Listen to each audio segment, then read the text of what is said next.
भव्यात्मा आचार्य जयसेन स्वामी धर्म रत्नाकर जी के संयुक्त पंक्ति प्रकाशनम इस प्रकरण में कहते हैं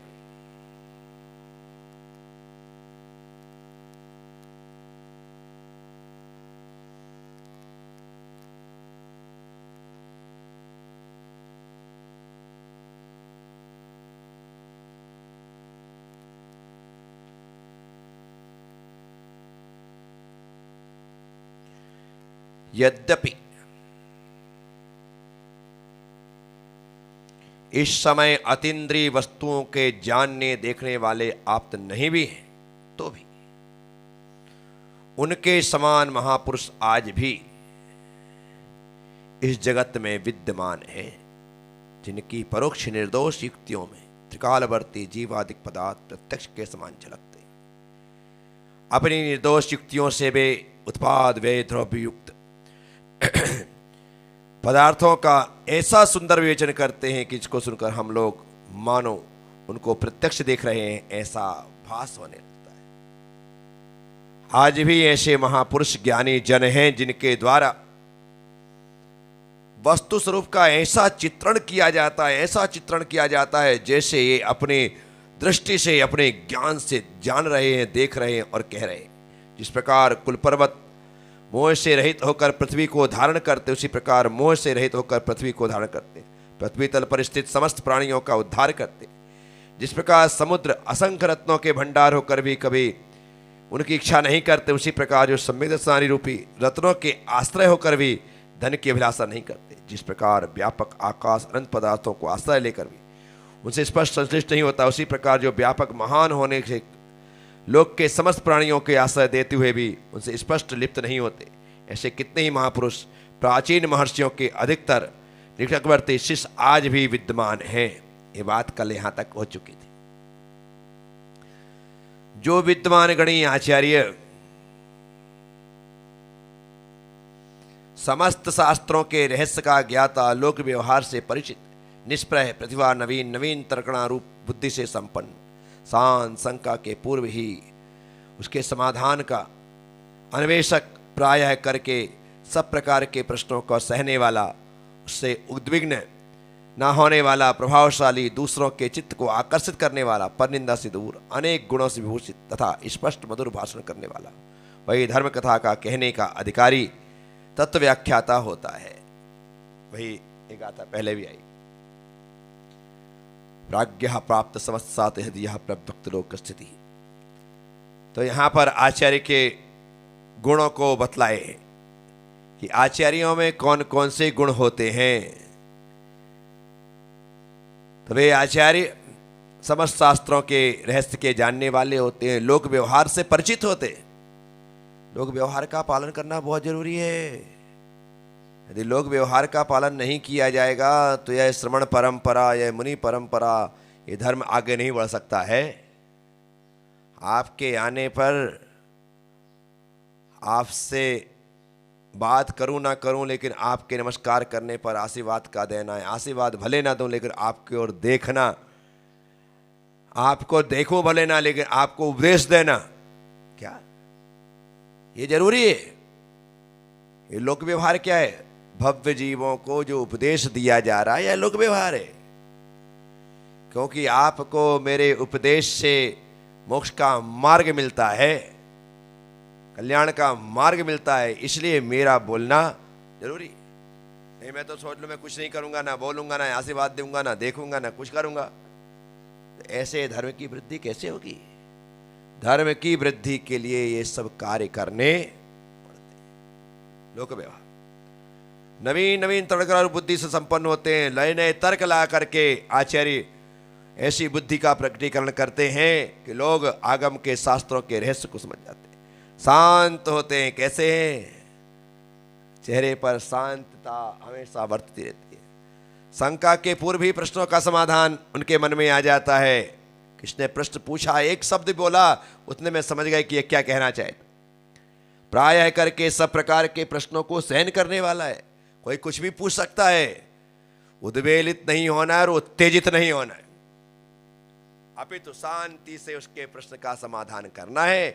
और ना आए तो कहना भैया मैं इस विषय में कुछ जानता नहीं हूं। प्रभावशाली हो, जिसका प्रभाव पड़े, देख करके ही प्रभाव पड़ जाए। फर्स्ट इंप्रेशन जो होता है बॉडी लैंग्वेज का, मैं क्या बोल रहा हूं ये महत्वपूर्ण नहीं है, मेरे शरीर के द्वारा सबसे पहला प्रभाव पड़ता है। मेरे क्रियाओं के द्वारा, मेरे आचरण के द्वारा सबसे पहला प्रभाव पड़ता है। वचनों का प्रभाव तो बाद में पड़ता है। पहले बॉडी बोलती है, फिर मेरा कैरेक्टर बोलता है, उसके बाद मेरा नॉलेज लोगों तक पहुंचता है, मेरा ज्ञान। पर्सनालिटी बहुत असर दिखाती, आपकी पर्सनालिटी कैसी। हालांकि आप हजारों में दिखाई दे जाओ। मैं हमेशा विवेक जी काला को उदाहरण देता हूं। ये पर्सनालिटी है। वो आदमी कहीं भी जाकर के बैठ जाए, खड़ा हो जाए, आदमी अपने आप यूं कर लेता। क्या कोई विशिष्ट आदमी, पर्सनालिटी, शरीर बोल रहा है उनका व्यक्तित्व का वह प्रकटीकरण कर रहा है, व्यक्तित्व को बतला रहा है, दर्शा रहा है।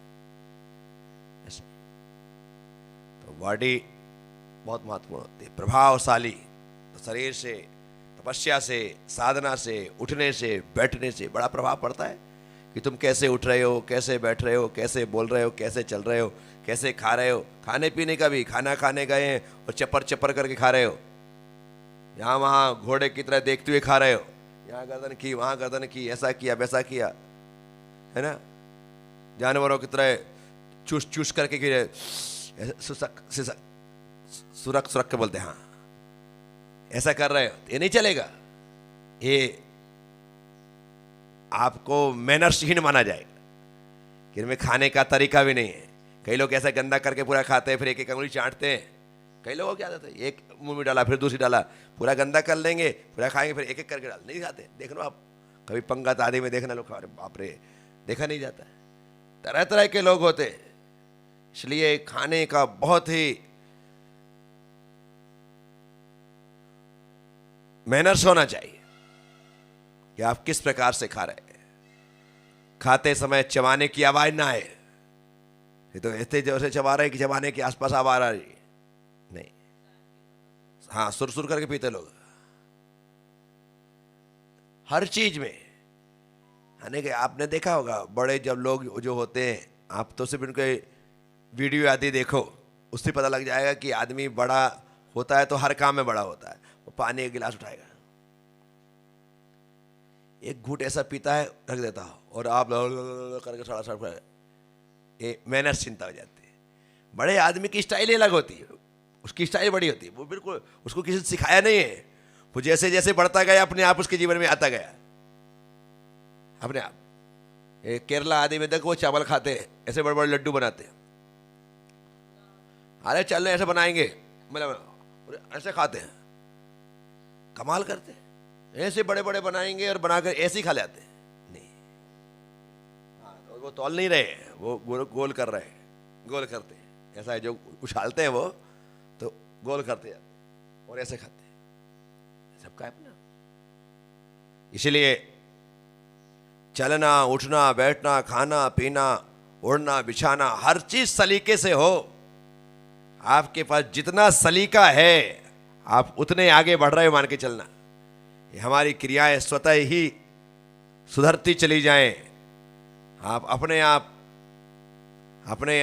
आप को ही नंबरिंग कर सकते हो कि इस क्रिया में 60, इसमें 50, इसमें 40, इसमें 20, इसमें 80, इसमें 100।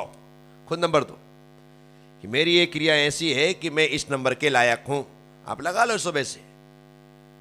प्रतिक्रमण, सामायिक, स्वाध्याय, पूजा पाठ, अभिषेक, भक्ति, ये वो, आहार, दान, दुनिया सारी चीज़ों की एक लिस्ट बना लो। आज हमको सबको नंबर देना है। आज मैंने सामायिक को 40 नंबर दिए। क्यों? क्योंकि मन नहीं लग रहा था, नींद आ रही थी, माला ही हाथ से छूट गई थी, बोर हो रहा था। 40 नंबर लायक भी नहीं था, 20 नंबर देती।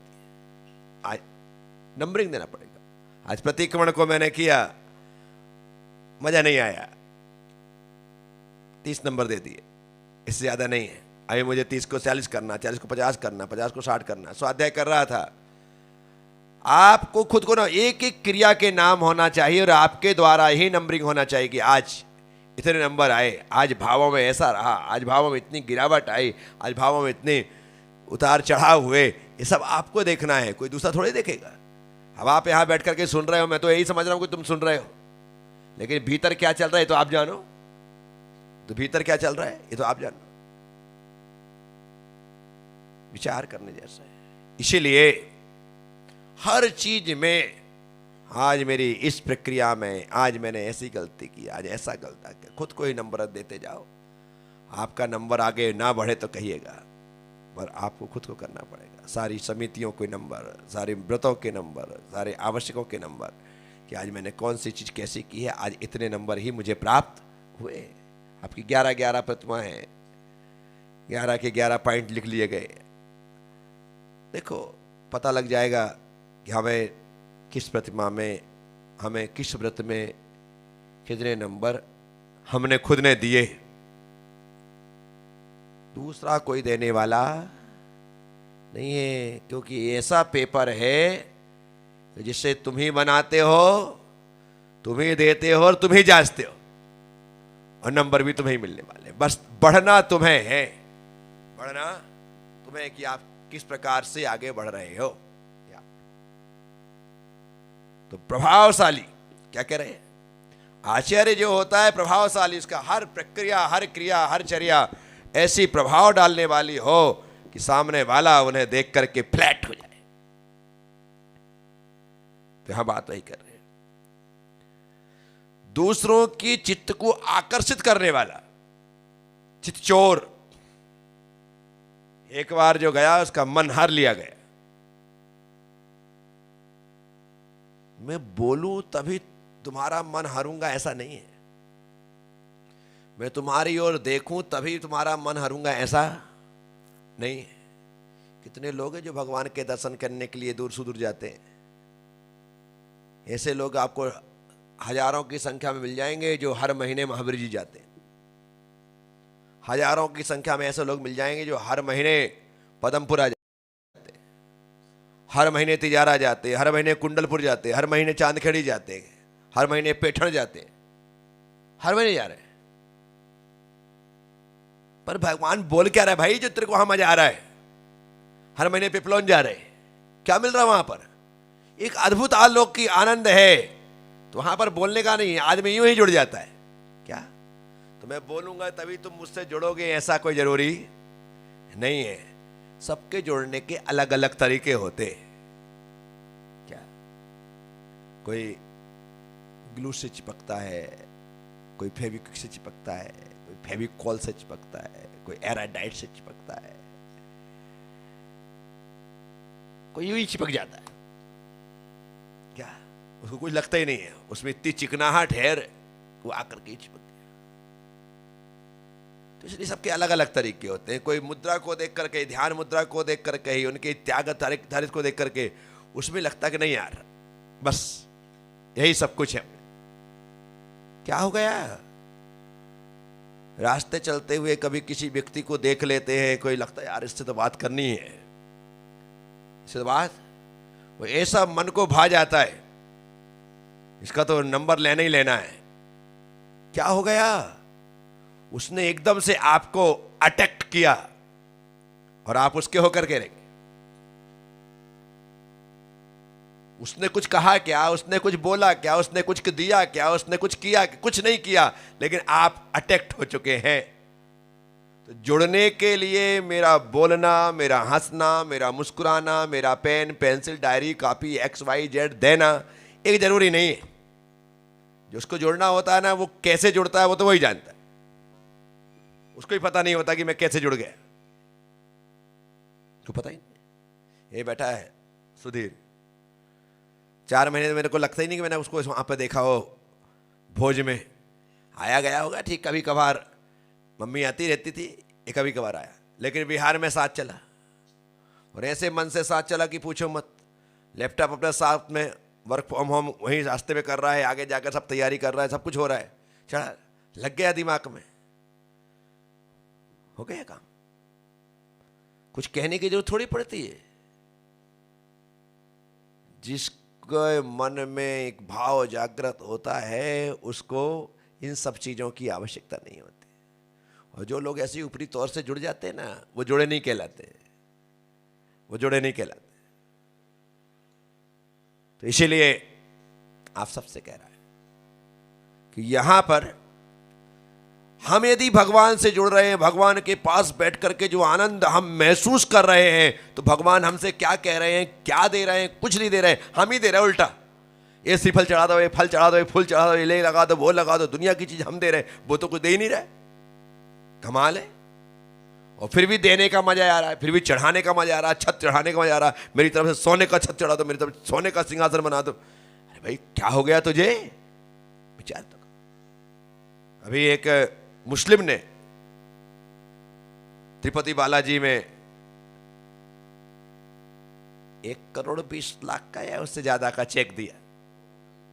करोड़ तो पता, 1,20,00,000 चेक दे के तुरंत देकर के आया, वो भक्तों में से बालाजी का। अब क्या करोगे आप? तो वो भगवान दे क्या रहा है? पर लोगों को लगता है कि मेरे पास जो कुछ है सब इनका ही है। क्या लगता है? इनका ही है। इसलिए वो देने में हिचकिचाता नहीं है, पीछे होता नहीं है, दिए जा रहे। अब लोग कहते हैं कि क्या बाहुबली भगवान पर हजारों लीटर दूध बहा देते हैं, इतना गरीबों को पिला दो तो कितना हो जाए। अरे भाई गरीबों से मेरा वो अटैचमेंट उस प्रकाश नहीं आया। भगवान से जो अटैचमेंट आया मैं वहां देने को तैयार हूं। उनसे हो जाएगा तो उनको पिलाने को तैयार हो जाऊंगा। जहां पर आस्था जुड़ जाती है वहां पर मैं सब कुछ बहाने को तैयार हो जाता हूं। आस्था जोड़ने की बात है, जुड़ गई तो सब कुछ पे तैयार, और ना जुड़े तो कुछ नहीं होगा। तो भगवान पर यदि दूध डाला जा रहा है तो उसकी आस्था है, ऐसी गहरी आस्था है कि वो लगता ही नहीं कि बर्बाद हो रहा है। उसे लगता है कि आज मेरा दूध सार्थक हो गया, जो भगवान के ऊपर चढ़ गया। क्या वो ये सोच रहा है? और देखने वाले उसको लगता है बर्बाद हो रहा है, क्योंकि वो भगवान मान ही नहीं रहे। वो भगवान, एक भगवान मान रहा है तो उसे लगता है कि मेरा ये पदार्थ सार्थक हो गया, और एक भगवान नहीं मान रहा है तो कहता है कि सब बर्बाद हो रहा है। कितना फर्क पड़ गया? सारा खेल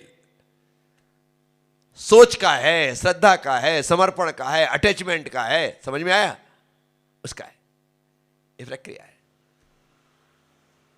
तो आचार्य यहां पर कहते हैं दूसरे के चित्त को आकर्षित करने वाला, पर निंदा से दूर, ये सबसे बड़ा बात है। दूसरों की निंदा बुराई से दूर रहने वाला कौन? आचार्य। कौन? आचार्य के गुण है वह पर निंदा से दूर है। क्या मिल रहा है? मिलता है दूसरों की निंदा करने से कुछ भी नहीं मिलता है, और हमारा दिल, दिमाग, मुंह, कान सब खराब होते। क्या हो रहा है? तुम्हारी इतनी हिम्मत तो है नहीं कि तुम मुंह में बोल सको। इतनी हिम्मत तो है नहीं कि तुम मुंह में बोल सको। और पीछे बोलने से कोई फायदा है नहीं। पीछे बोलने से कोई फायदा, सामने बोलने की हिम्मत नहीं और पीछे बोलने से कोई फायदा। तो ऐसी निंदा करना ही क्यों? या तो सामने बोलो तो मजा ही अलग है कि सामने वाला सुधार करे और आपसे कहे कि भाई बहुत बहुत धन्यवाद तुम्हें कि तुमने मुझे बता दिया, अन्यथा मैं तो जान ही नहीं रहा था, मुझे तो लग ही नहीं रहा था, लेकिन तुमने मुझे यह बता करके बड़ा अच्छा काम। ये कहते हैं निंदक नीरे राखी आंगन कुटी छवाए, बिन पानी साबुन बिना निर्मल करे सुभाए। जो निंदा करने वाला उसको तो कहते हैं कबीर कि अपने घर के आंगन में ही कुटिया बना करके रखो, क्योंकि वह बिना साबुन और सोडा के, बिना पानी के हमारे मन को शुद्ध कर देता है। हमारी कमियां दिखा दिखा करके, हमारी कमियां बता बता कर। कमी बताने वाला सबसे बड़ा मित्र है और कमी छिपाने वाला सबसे बड़ा शत्रु है। कमी दिखाने वाला, बताने वाला सबसे बड़ा मित्र है और कमी छिपाने वाला सबसे बड़ा शत्रु है। डॉक्टर जो होता है ना, हमें फोड़े फुंसी कोई चीज हो जाए, कोई गठा नठा पड़ जाए, तो डॉक्टर क्या करता है? हमें हमारी बीमारी का पता बताता है और कहता है इसे निकालना है और निकाल देता है, तो हमें जीवन मिल जाता है। यदि डॉक्टर छिपा ले, ऊपर लीपा पोती कर दे कि रहने दो, खेल खत्म, आदमी मर ही जाएगा।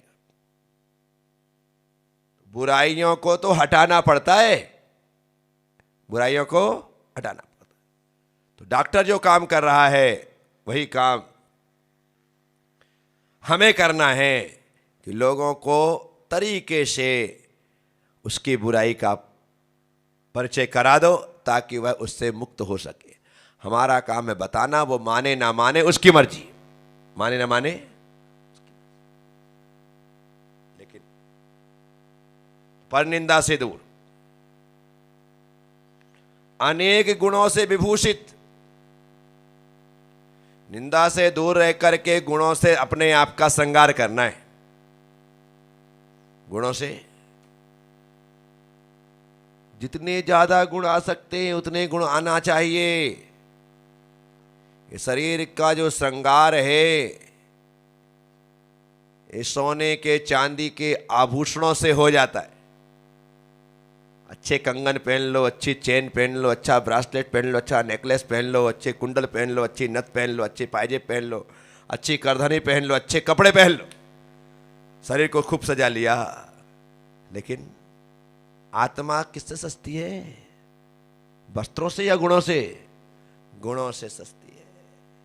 यदि मेरे भीतर क्षमा, मार्दव, वाजव, सौ, सत्संग, तप, त्याग, किंचन, ब्रह्मचर्य 10 गुण आ गए, मेरी आत्मा का श्रृंगार हो गया।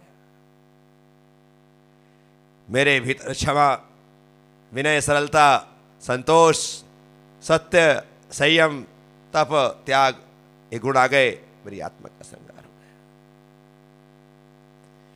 जो जो गुण हैं वो मेरे भीतर आना चाहिए और जो अवगुण हैं वो बाहर जाना चाहिए, ऐसा सोच करके।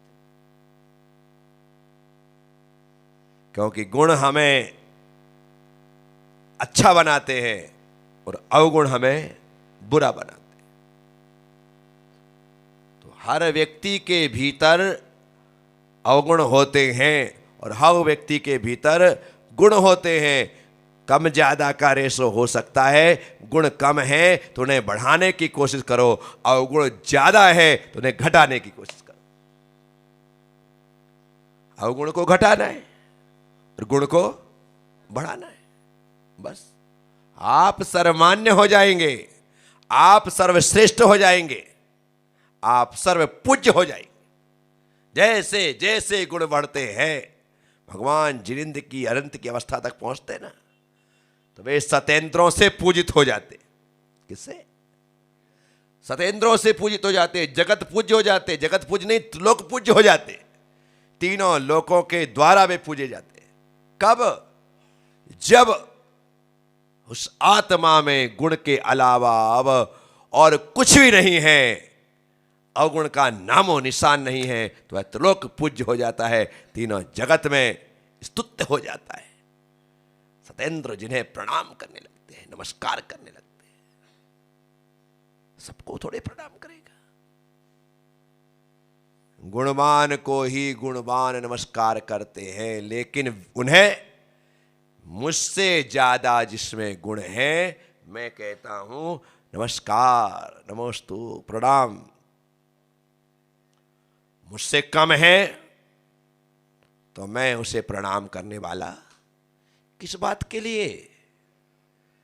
जब मुझसे तुमसे कुछ मिलना ही नहीं है तो किस बात के लिए हाथ जोड़ूं? तुम जोड़ो ताकि तुम्हें मिल सके। तो मैं तो उसी के हाथ जोड़ूंगा जिससे मुझे कुछ मिलेगा। तो आप यदि हाथ जोड़ रहे हो तो तुम्हें कुछ मिले। यदि मैं आपके हाथ जोड़ने लगूं, लगेगा यार कि महाराज जी बड़े हैं कि ये रेखा बहन बड़ी। जब महाराज जी बड़े हैं तो फिर इनके हाथ क्यों जोड़ रहे? नहीं, तो इसलिए ये बात व्यवस्थित तरीके से सबको ध्यान में रहना चाहिए कि हाथ वहीं जोड़े जाते हैं जहां पर कुछ लिया जाता है। मैं अपने हाथ दिन भर यूं रख रहा हूं, लेकिन आहार के टाइम पर ऐसा कर लेता हूं। क्यों? क्योंकि मुझे लेना है। मुझे लेना है तो हाथ तो जोड़ना पड़ेगा, मिलाना पड़ेगा।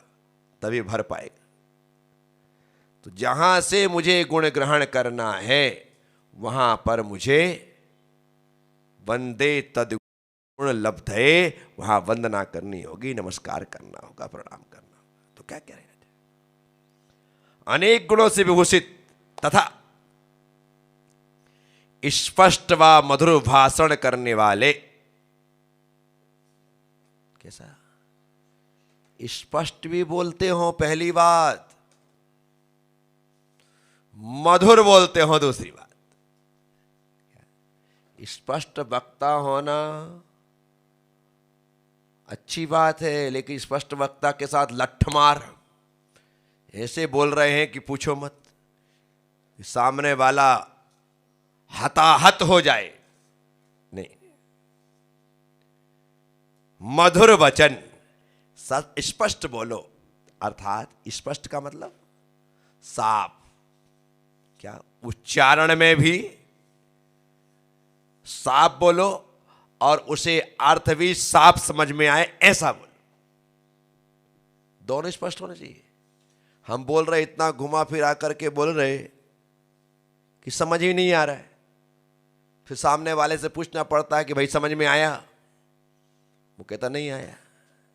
तो इसलिए कहा स्पष्ट, साफ बोलना, शुद्ध बोलना, और उसके साथ जो बात कहनी है वो सीधे सीधे कहना है। सामने वाले से कह दो किताब लेकर के आओ। क्या कह दिया? किताब लेकर के, ग्रंथ लेकर के, पुस्तक लेकर के आओ। अब इसी बात को घुमा फिरा करके बोल रहे हैं। जो पढ़ने वाला व्यक्ति होता है वो बराबर तरीके से समय पर पहुंच करके किताब साथ में लेकर के वहां पर चला जाता है। तो किताब लेकर के नहीं आया, वो क्या पढ़ेगा, क्या सीखेगा? ऐसे घुमा फिरा करके अपनी बातें कर रहे हैं, पर डायरेक्ट नहीं बोल रहे कि भैया यार इतना टाइम बर्बाद क्यों कर रहा है, जा किताब उठा करके ले आ। पर ऐसा करना चाहिए, सामने वाला नहीं समझा, बेटा लास्ट तक बैठा रहा लेके नहीं आया। आपको लगा कैसा मूर्ख है? अरे मूर्ख तो तुम हो कि तुमने उसको साफ साफ नहीं बोला। अरे जो व्यक्ति जिस योग्यता को रख करके जी रहा है उसे उसी योग्यता के हिसाब से बताओ। जो समझता ही नहीं है दांव पेच, जो जानता ही नहीं है कि ये क्या होता है, तो बेचारा क्या करेगा? वो तो सुनने के बाद भी बुद्धू बना वैसा ही बैठा। सीधे सीधे साफ शब्दों में कह दो कि भैया जी उठो और डायरी पेन लेकर के आओ, तो वो 1 मिनट में लेकर के आ जाएगा। और अपन ने घुमा के बोला तो पूरा प्रवचन समाप्त हो गया, बेचारा समझ में नहीं पाया। बाद में डांट लगाओ कि इतनी भी अक्ल नहीं है, डायरी पेन लाना चाहिए, किताब लेकर के आना चाहिए, ये करना चाहिए। क्या करे? तो बात को स्पष्ट कहने वाला, कैसा कहने वाला? साफ, उच्चारण भी साफ और उसका सामने वाले को अर्थ भी साफ समझ में आए, ऐसी व्याख्या करनी चाहिए। हमारी बात तत्क्षण भीतर तक पहुंचेगी। और ज्यादा घुमावदार होगा तो सिर्फ शब्दों की लफाजी तो होगी, लेकिन वह बात समझ में आने वाली नहीं, बड़ी होगी। मधुर भाषण करने वाला वही धर्म कथा कहने का अधिकारी है। क्या कहते हैं? जो ऐसा है वही धर्म कथा कह सकता है। इतने सारे गुण जिसमें हैं वही धर्म कथा कहने का अधिकार। अन्यथा आपको धर्म कथा सुनाने का अधिकार नहीं। कोई भी थोड़ी बोल सकता है, परंतु अभ्यास रूप में गुरु आदेश देता है कि बेटा तुम थोड़ी देर बोलो। उससे क्या होता है? आज अभ्यास करेंगे तो धीरे धीरे करके हम सरस्वती को प्रसन्न करके बहुत अच्छा बोलना प्रारंभ कर देंगे। पर आपको अवसर ही ना मिले, बोलने का काम ही नहीं हो, तो फिर कैसे सीखेगा? गाड़ी घर में होती है तो नाबालिग बच्चा जिसका अभी लाइसेंस भी नहीं है वो भी 4 व्हीलर दौड़ाने लगता है। लाइसेंस नहीं है वो भी 4 व्हीलर दौड़ा रहा है, 2 व्हीलर दौड़ा रहा है, बुलेट दौड़ा रहा है, सब गाड़ी दौड़ा रहा है। अब और जिसके घर में गाड़ी नहीं, उसके घर में 40 साल के 50 साल के भी हो जाए तो भी गाड़ी पकड़ना चलाना क्यों? तो आपको अभ्यास की आवश्यकता होती है। गाड़ी हाथ में होती है, फ्री हैंड हो जाता है आदमी, एकदम बिल्कुल स्टाइलिश गाड़ी चलाने लग जाता है। कैसा भी भरा रास्ता हो, भरा बाजार हो, सब जगह से चला जाता है। क्यों? उसको अभ्यास हो गया, उसको डर ही नहीं लगता। आगे करने में, पीछे करने में, दाएं करने में, बाएं करने में कोई प्रॉब्लम नहीं आती। क्यों? क्योंकि वो अभ्यस्त हो गए। इसी तरह कथा करने की यदि आपको आज्ञा दी गई है तो अभी आप वक्ता नहीं हो, लेकिन वक्ता बनने का अभ्यास जारी है। क्या जारी है? अभ्यास जारी है। मैं यदि बोलता हूं तो सालों से बोल रहा हूं, तो अब बोलने का अभ्यास हो गया कि पहले से पढ़ने के, लिखने की, खोलने की किताब जरूरत ही नहीं पड़ती। जहां पर बोलना चालू करो वहीं पर चालू हो जाओ। क्यों? अभ्यास हो गया। तो आपका भी अभ्यास जरूरी है। आपका अभ्यास करेंगे तो काम होगा। मैं तिजारा जी गया।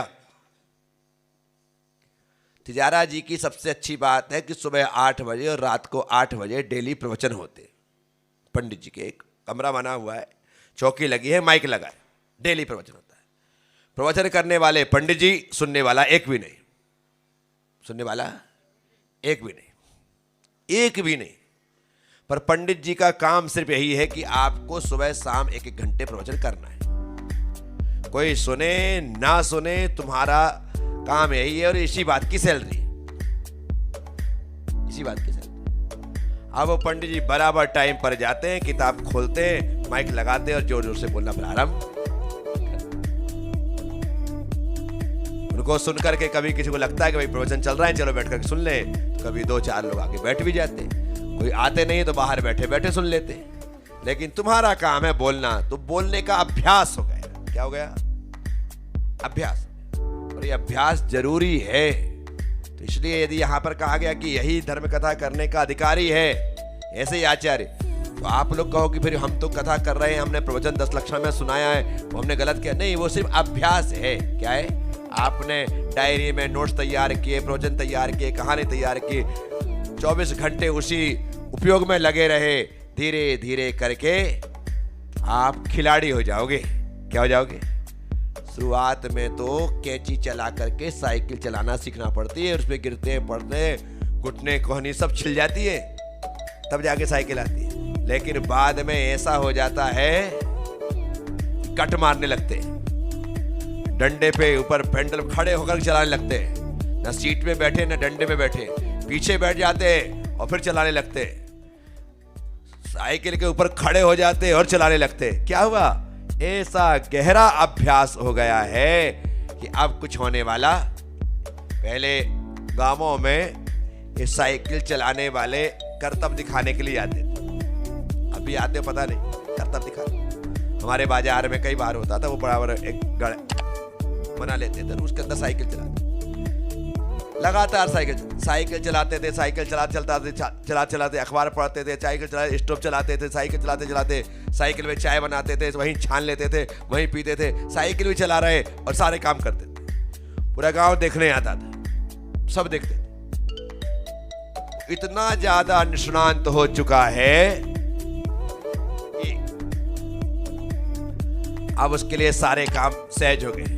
फिर उठाएगा तो एक पहिया ऊपर उठा लेगा, एक ही पहिए से गाड़ी घूम रही। फिर ऐसा झुका लेगा कि बिल्कुल आड़ी गाड़ी चल रही है, अपने लोग लगा कि अब गिरा अब गिरा अब गिरा, लेकिन वो गिरता। ऐसा अभ्यास हो गया। तो इसीलिए ये जो आप अभी कर रहे हो, ये सब अभ्यास है। क्या है? एक दिन आओगे तो आप भी धुआंधार बैटिंग करके शतक बनाओगे। ए मैडम, में लिखने दो उसको।